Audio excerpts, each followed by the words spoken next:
तू परिंदा के बात करत बाड़े ई हवा के भी रुख मोड़ दी है। कि तू परिंदा के बात करत बाड़े ई हवा के भी रुख मोड़ दी है। अब बेटा रेयांश राज से पंगा मत ली है, नहीं तो तुम्हारे शरीर के सगरी हड्डियां तोड़ दी है। कोटमा के तेरा कुल केहू न डराला कुल यारे कोटमा के तेरा कुल केहू न डराला कुल यारे बेटा जौन तू उखाड़े को खा लियो तर गंगा में बराबर घूमे जाला कुल। अरे बजाने से बसाने से मारे दिखाओ तोरा घर में घुस के मारब ये एगो हैरान के वादा बा।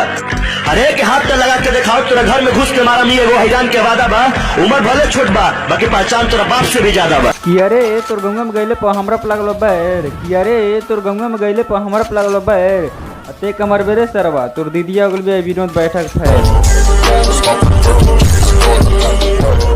कि अरे जब हवा चलती है तो पत्ते टूट जाते हैं। कि अरे जब हवा चलती है तो पत्ते टूट जाते हैं। कि अरे बेटा जब ये धोबी चलते हैं ना तो अच्छे अच्छे पसीने छूट जाते हैं।